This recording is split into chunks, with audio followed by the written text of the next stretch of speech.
Thank you so much for joining us today. Many of you guys know that we're working on our bathroom build, and today is the second part of this. I'm going to run outside and start cutting the wood, and we're going to try to carry on this wrap. I love the grain matching right here around this corner, if you can see it. So I'm going to take some measurements down, get this done. So here we are at the cutting station again, processing some of the last bits of wood that we'll need to cut for our home. There's still going to be trim work to do, but this is going to be the last boards that we really need. Pretty soon we can get rid of all this mess out here. This has become like our secondary workshop. Yeah. So it's just a lot more convenient to work off the porch than to go all the way out to the workshop. For example, if we had the saw out in our workshop, we'd have to come in and out, up and down the steps, around with each board. And it's like a spiral to get to the bathroom. This is just a more efficient workflow. Can't wait to get it cleaned up though.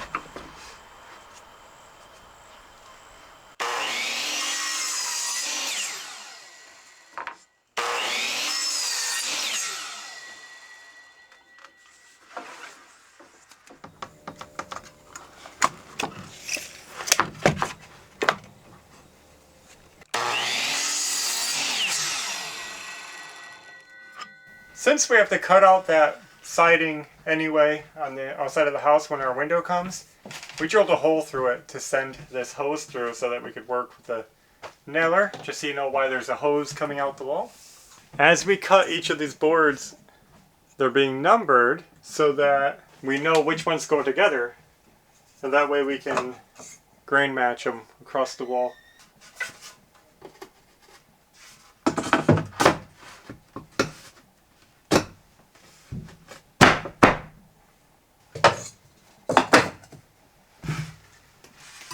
Okay.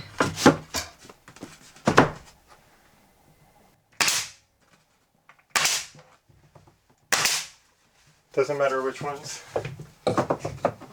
Oh, that's split. Okay. We're gonna have to start cutting out for a wall heater we're doing up here, so let me get that marked out. We had a question come up recently that has come up a couple times in the past about why we do our boards horizontally instead of vertically. So while I have this piece of wood, before I install it, let me just show you something. When you run your boards this way, it's super easy because you already have the nailers at every stud. The boards just span right across the studs, you can nail them in. If we were to put them vertical, you would have to put cross bracing in between every stud bay all the way down, kind of like you see up here with this window opening. It would have to look like that so that when you put the boards on this way, you'd have something to nail into all the way down your wall. And in this bathroom, it wouldn't even be possible because we have features like this wall mount toilet, and it goes from the floor up to here. In this whole range, we would have nothing to nail the wall to. You'd have boards just floating. Really, you can only do vertical boards where you're willing to fill your wall with lots of blocking nailers to hook it to. So in our situation, it just makes a lot more sense to do it this way, where we can nail it on either side of the toilet and have it secure. This is our living room, and you can see it's vertical in here, and this is the original wood in this room, and this is the way they installed it. And inside the wall, there was a bunch of 2x4s nailed this way for the wood to attach to. And this was the only room in the house that was done this way. I think they wanted it to just look extra fancy and stand out because this was the living room. All the bedrooms were horizontal. Every other room in the house was horizontal. And I know that our living room is a little dark. I like the dark wood, but we agree we would like to also lighten it up. And I do have some ideas. We don't want to lighten up the wood. We want to use light bulbs. We want to brighten up the room, not lighten up the wood. We want the dark wood, light room. Yeah. We got a few of these cut while we were out there, so we'll get this wall started too. Here you can see the blocking in the wall for the other side because we have vertical boards in our nook behind here. So that's what you have to do, is have all these pieces in.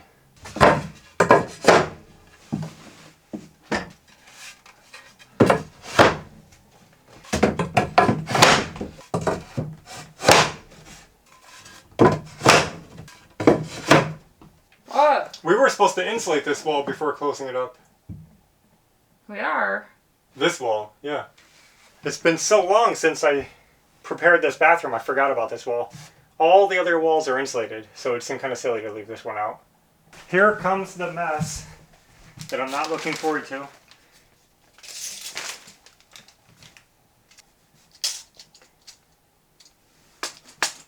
And I have a plan. Yeah, a little wet. Yeah. Let's see if I can make an impression. Just making a channel for this blocking that's back here.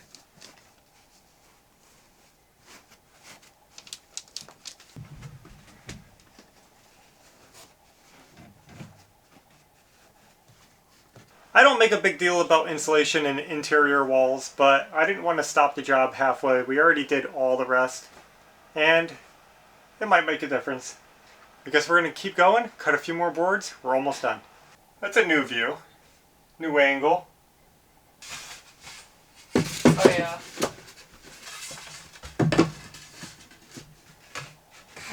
Would it be easier to install it and cut it out? Or do you think? No, I'll just do it. I can't see what I'm doing, but I'm trying to do it. Well, it's the start of something. We're going to cut this out. It'll be tricky, but we'll get it.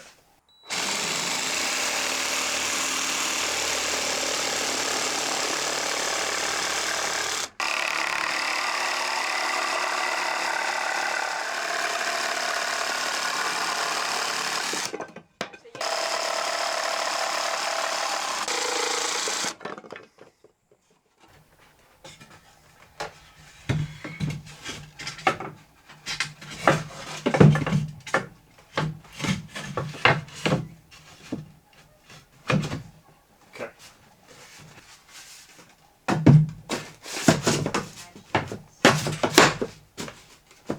We said 5.5. Not on the most recent measurement.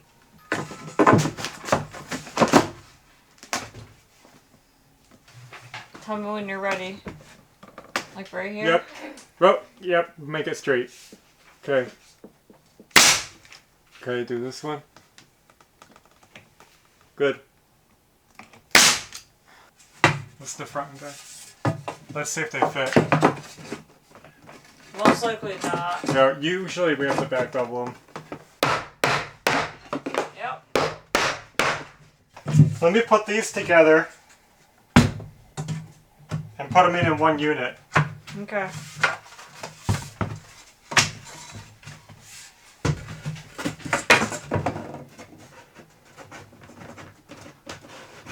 Look at that.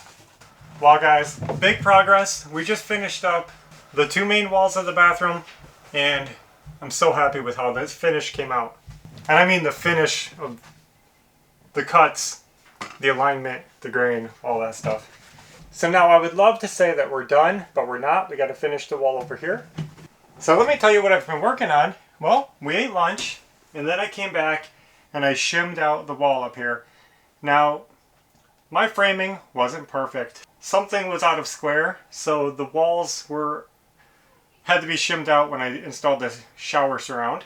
And I want the wood to line up perfectly even along the top of the shower. So I shimmed out all the tops with different size shims so that the boards would be flat, but they'd be even with the shower, basically. I hope that makes sense. So I always like shimming out the walls above a shower anyway, because I like whatever wall I'm using, even if it's drywall, to come up over the lip of the shower. Here, it'll come right down and it won't be hitting that flange, it won't be bowing out, it won't be hitting the screws, and it'll just look really good. So we got that done, but it's such a beautiful day today, and even though we're getting a lot done, I think we have to take a break to do something else.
We're back from our bike ride, which was much needed, I think. It was beautiful out. And we still have a little time to get this done, so we're going to try. It'd be really awesome to get all the woodwork done today. And I'm going to be doing a little trick that I've done a couple times in this home, and I like doing this. And that is a caulk cheat, I guess. Yeah. Basically, at some point you want to seal along the top of the tub shower. We don't like using silicone. We don't like using caulk. We try to avoid it whenever we can. We're not anti-silicone. We just try to avoid it. And so for this situation, what I can do is take this white weather stripping. It's like a rubber foam weather strip. And I'm going to attach it to the bottom of this wood. And we're going to mush it down onto the top of the tub. And it's going to make a watertight seal between the wood and the tub. But it won't be silicone. It'll just be a nice clean foam strip. We did this in our bathroom. And it's perfect after 2 years. Over 2 years. I don't know. 2 years. Yep. And we've used it in other parts of the house in different little spots, and it's always worked well for us. So just so you know what we're doing.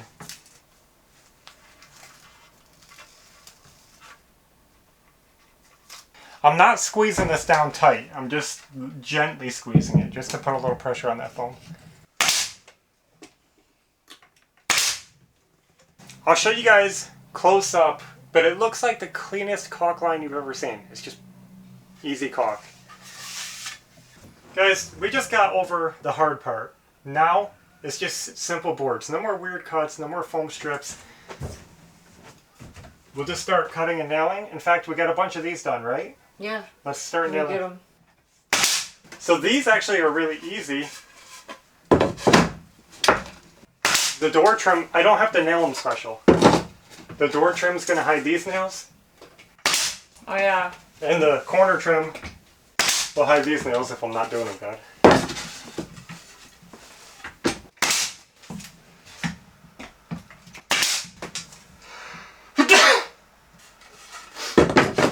That's why I like putting paper over the insulation. The red paper that we usually have is just a building paper that we use to seal up the insulation. And we do it mostly for us to keep the insulation separated from us while we're working and living in the home. Just nailing around this is making me sneeze because it kicks up that dust and that fiber. So that's why I usually have the paper on there, but it's not needed. It doesn't affect the building.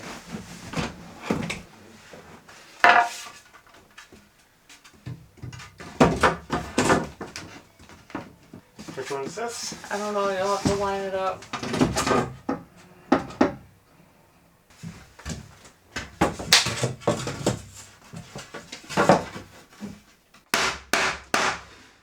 Good.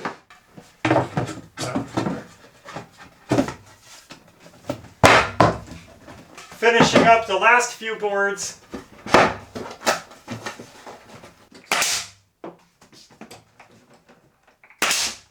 So we need to rip that one to 2 1/16. Right, to fit up here. Okay.